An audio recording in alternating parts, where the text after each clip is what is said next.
gue pernah sekali berpikir untuk bunuh diri, dan sempat gue lakuin. Tapi gue nggak suka ngeliat darah gue keluar. Akhirnya karena gue juga karena gue orangnya kalau udah kepikiran gue gampang sakit, jadi obat gue banyak dan kebetulan dosisnya tinggi. Akhirnya gue memilih untuk overdosis, dan ternyata gue belum mati karena gue masih di sini.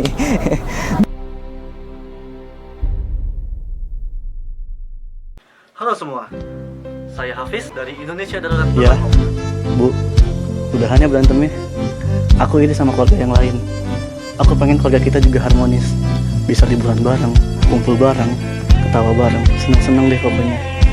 Yuk kita berdamai, kita bentuk ulang keluarga ini.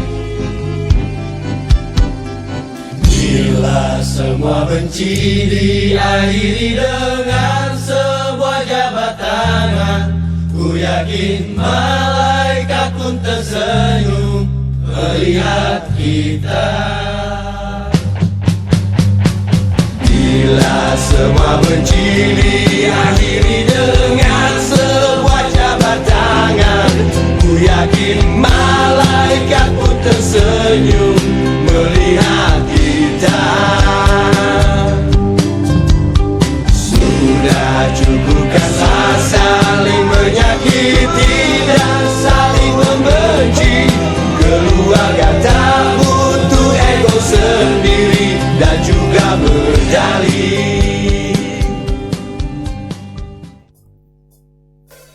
Ternyata gue belum mati karena gue masih di sini. Dan gue pas bangun itu gue sempat nggak sadar 3 hari, terus gue lemes banget. Gue mikir kenapa gue nggak mati, dan di situ gue mikir kayak, oh mungkin gue belum waktunya untuk pergi dari dunia ini, dan gue harus menghadapi masalah gue. Dan akhirnya gue mulai berani cerita ke wali kelas gue dulu, terus akhirnya gue ke BK, gue cerita segala macam sampai akhirnya gue dianjurkan untuk ke psikolog untuk cerita segala macam, minta solusi segala macam.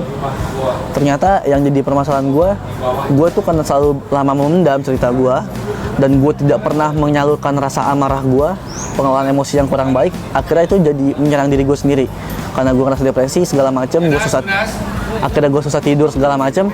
Akhirnya gue dikasih obat penenang gitu. Kalau misalnya, karena waktu gue tahu bokap gue punya utang, itu emosi gue meledak parah. Gue kehilangan jati diri gue, dan gue ngerasa itu bukan gue. Gue karena nggak pernah tahu gimana sih caranya gue nyalurin marah gue. Dan ya bisa dibilang kalau gue pengen ngebunuh bokap, gue pengen.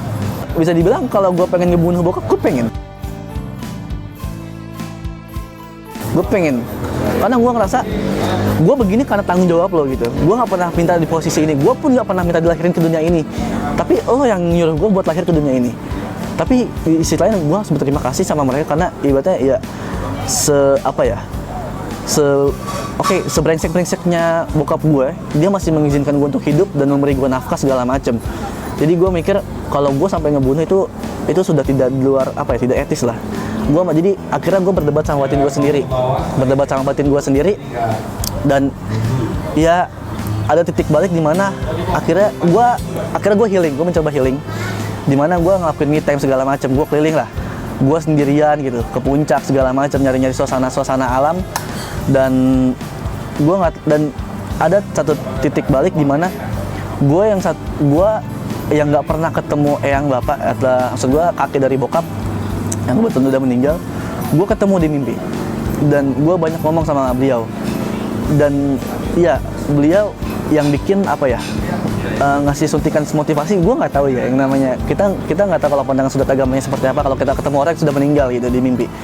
Cuman karena ucapan beliau gitu, karena ucapan almarhum eyang bapak gue ngerasa gue kuat lagi gitu. Gue ngerasa kayak gue kayak orang yang baru lahir kembali, dan akhirnya gue mulai menyusun semua masalah gue dari yang terkecil sampai yang terbesar. Dan gue menyusun masalah itu, dan gue mulai menyelesaikan satu persatu, di mana masalah terkecilnya adalah di mana gue harus bisa menerima apa yang udah terjadi. Gue harus bisa memaafkan apa yang udah dilakuin sama orang tua gue, teman-teman gue, keluarga bokap gue. Gue harus bisa menerima diri gue yang sekarang gitu, dan harus mulai membangun kembali diri gue yang lebih baik, karena gue ngerasa udah lebih baik. Dan setelah ketemu di mimpi itu, terus gue mulai mulai minta maaf lah ke diri gue sendiri gitu. gue mulai minta maaf ke diri gue sendiri karena gue telah menyalahkan telah menyalahkan atau telah menyakiti badan gue yang sebenarnya nggak pernah salah apa-apa gitu. Karena gue mulai overdosis gitu segala macam. Dia nggak salah, badan gue nggak salah, tapi otak gue yang salah gitu. Karena gue ngerasa gue adalah orang yang paling tersakiti, dan gue akhirnya menyakiti badan gue minta maaf sama diri gue, dan ternyata gue akhirnya berterima kasih sama diri gue karena kalau tanpa diri gue yang sekarang, kalau gue nggak sekuat yang sekarang, mungkin gue nggak bakal bertahan sampai detik ini gitu. Akhirnya gue mulai minta maaf, di mana ada momen gue nangis-nangis dari sekolah gue ke rumah, gue nangis-nangis dan gue minta maaf ke mereka. Dan ya gue nggak pernah kasih alasan kenapa gue minta maaf, karena menurut gue ada hal yang bisa yang gue harus kasih tahu ke mereka, yang enggak. Dan menurut gue alasan gue kenapa gue minta maaf, gue tidak perlu memberitahu. Yang penting yang gue tahu, gue hanya pendosa gitu ke orang tua gue. Gue minta maaf segala macam. Akhirnya gue pelan-pelan untuk mulai membangun motivasi ke diri gue dulu. Terus karena gue tahu nyokap lagi ngedonnya karena masalah itu, gue mulai mempercayakan lagi dengan ucapan ya, gue janji sama nyokap gue punya nazar sendiri, di mana nazar yang pertama, karena gue udah berhasil nolongin diri gue sendiri, gue harus bisa nolongin orang lain, teman-teman gue, adik kelas gue, atau siapapun itu yang mengalami hal yang sama kayak gue harus nolongin mereka. Yang kedua, gue berjanji dimana gue harus bisa ngebuat nyokap gue bahagia gitu. Oke, sekarang gue ngerasain susah, tapi gue nggak mau di saat gue udah dewasa, nyokap gue masih ngerasain hal yang sama, dan gue setidaknya harus bisa ngebalas budi ibaratnya mereka udah ngeluarin biaya banyak untuk menghidupkan gue gitu, untuk mempertahankan hidup gue gitu. Dan akhirnya pelan-pelan masalah selesai. Gue masih belum bisa memaafkan orang bokap gue lebih tepatnya, tapi gue udah memaafkan apa yang udah dilakuin sama nyokap gue waktu gue masih kecil. Dan akhirnya sampai ada momen dimana nyokap gue bilang gini, mau AA sebenci apapun sama ayah, mau andai kata ada kata perpisahan antara orang tua, nggak ada yang namanya mantan ayah atau mantan ibu, mereka tetap orang tua. Mereka harus mau mereka sebrengsek apapun, mau ayah sebrengsek apapun, dia tetap harus dihormati. Karena gue nggak bakal lahir kalau nggak ada beliau gitu ibaratnya. Dan ya gue memaafkan bokap gue, sempat memaafkan, tapi karena kemarin sempat terjadi keributan karena masalah salah paham segala macem. Gue sempat cekcok lagi sama bokap sampai akhirnya endingnya menenangkan pikiran. Dan gue juga udah gue minta masukan dari teman-teman SD gue yang udah kenal gue kayak apalah gitu. Dan mereka pun udah cukup dewasa untuk gue meminta saran dari mereka dan akhirnya ya gue pulang. Akhirnya gue di rumah minta untuk bermusyawarah antar keluarga lah, karena menurut gue ini masalah keluarga yang harus diselesaikan sama keluarga juga, nggak boleh sampai orang lain ada yang masuk. Kayak gitu sih bang. Hal yang paling susah, tapi hal kecil nih, itu hal kecil banget, yaitu memaafkan. Memaafkan itu kecil, tapi susah buat dilakuin. Karena kalau hati lu nggak ikhlas untuk memaafkan, nggak usah maafin orang lain dulu deh. Lu minta maaf ke diri lu sendiri. Lu pernah ngelakuin apa yang pernah nyakitin diri lo? Dari teman-teman kasus teman-teman gua, kebanyakan mereka ngelakuin cutting bang, cutting yang lukai tangan lah ibaratnya, pakai cutter, silet segala macem. Karena mereka ngerasa rasa sakit di mental itu tidak terlihat, tidak ada wujudnya. Akhirnya mereka melakukan itu pada fisik. Badan lu nggak salah apa-apa coy. Gue tau lu nggak pernah minta dilahirin di dunia ini, dan lu nggak pernah minta ditakdirin seperti ini. Tapi anggap aja ini sebagai tantangan lo buat menjadi dewasa sejak dini gitu. Lo bisa menerima apa yang jadi kenyataan kehidupan lo. Karena ketika lo nanti sudah di dunia luar, ketika mungkin ada beberapa orang tua yang udah dipanggil sama Tuhan segala macam, akhirnya lo merasa sendirian, itu lo bakal ngerasain yang namanya kerasnya dunia gitu loh. Dimana lo bakal disenggol menyenggol dengan manusia lainnya yang lo nggak kenal sama sekali gitu. Lu harus mulai minta maaf sama diri lo sendiri. Terus lu mulai menenangkan lu harus bisa nurunin ego lu. Ego nih yang paling susah nih. Karena kebanyakan dari anak muda tidak mau menurunkan egonya karena merasa dirinya berhak mendapatkan apapun yang ia mau, melakukan apa yang ia ingin lakukan. Lu harus menurunkan ego lu. Karena kalau ego lu nggak lu turunin, lu bisa kehilangan jati diri lo. Lu lupa lu siapa, lu nggak tahu diri lo siapa, lu nggak kenal diri lo siapa.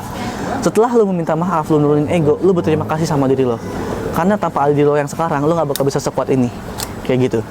Setelah itu, masa lalu itu nggak boleh lu lupain. Karena masa lalu itu adalah hal yang bisa membuat diri lo bisa seperti sekarang gitu. Ingat, pohon semakin tinggi, anginnya semakin kencang. Kalau batangnya nggak kuat, dia bakal roboh. Kayak gitu.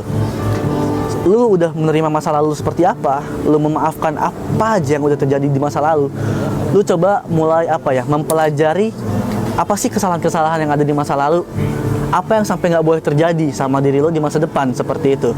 Anggap aja lu mengambil pembelajaran apa yang terjadi sama keluarga lu, orang tua lu, untuk supaya tidak terjadi apa yang terjadi apa ya, ketika lu membangun keluarga dan lu membangun diri lo gitu. Sehingga apa ya, lo sudah mulai paham cara mengelola semuanya satu persatu, dari yang terkecil, dari yang terendah sampai yang tertinggi dan terbesar, kayak gitu sih bang. Untuk sekarang karena gue udah deket nyokap, mungkin nyokap udah, menurut gue rating buat 9 lah. Cuman kalau buat bokap ya 7,5 lah. Karena gue menurut gue apa ya, karena sekarang dia udah mulai, beliau ini udah mulai apa ya, udah mulai mau lah menerima masukan apa yang gue sampein gitu. Dan udah mulai mengoreksi diri sendiri gitu, udah mulai memperbaiki. Tapi kita sama-sama memperbaiki dalam keluarga gitu. Karena kita sama-sama jalan beriringan gitu loh, nggak boleh ada yang mendahului. Tapi kalaupun ada yang mendahului, kita harus menuntun mereka supaya jadi lebih baik lagi. Gue cuma minta satu sih, gue pengen quality time keluarga. Gue cuma pengen itu. Gue pengen ngerasain namanya liburan bareng keluarga segala macam tanpa mikirin hal-hal lain di luar dunia gue gitu. Gue pengen ngerasain namanya makan bareng gitu, makan bareng, ngobrol lah, deep talk sama keluarga segala macam. Kayak gitu sih bang, biasanya kalau yang gue pengen. Oke, gambaran gue di masa depan, gue seperti apa sih jadi seorang ayah? Mungkin gue nggak bakal terlalu ngekang ya, gue nggak bakal terlalu minta ini itu kepada anak gue. Gue pengen dia mengekspresikan dirinya, cuman gue lebih mengarahkan dia, lebih mengarahkannya itu apa? Karena gue cuma pengen ngasih tahu ini hal yang tidak boleh dilakukan dan ini hal yang boleh dilakukan. Gue cuma, pesan gue yang bakal gue sampein turun temurun adalah pesan dari nyokap gue, di mana lo nggak boleh ngerusak kepercayaan gue, karena kepercayaan itu sangat mahal. Intinya itu, lo boleh bebas gitu, lo boleh bebas melakukan hal apapun dengan dunia lo boleh berteman dengan siapapun tanpa memilih-milih, lo boleh melakukan hal apa yang bikin lo senang, apa yang bikin lo bahagia, lo boleh bersedih, silakan, lo boleh bercerita ke gue sebagai ayah lo nanti. Anggap aja kita sebagai teman gitu, buat tempat bercerita, keluh kesah segala macam, dan gue bakal menuntun lo harus seperti apa, karena seorang ayah itu seperti nahkoda yang mengarahkan kapal untuk mencapai tujuan dengan baik dan selamat. Berarti itu menurut lo orang tua yang sempurna ya? Iyalah, seperti itu kurang lebih. Oke, buat teman-teman jangan pernah ngerasa sendiri. Tetap semangat, jangan pernah berkecil hati. Kalau kalian merasa capek, silakan untuk beristirahat. Dan ketika kalian sudah merasa bisa survive lagi, harus bisa bangkit. Karena mau seperti apapun, hidup harus tetap berjalan. Jadi jangan pernah ada kata menyerah dalam kehidupan. Mungkin itu aja sih, sekian dari gue. Mungkin kalau ada salah kata gitu, gue minta maaf, karena gue pun cuma manusia biasa. Yang namanya kesempurnaan itu hanya milik Tuhan. Mungkin itu aja dari gue. Gue pamit undur diri. Wassalamualaikum warahmatullahi wabarakatuh.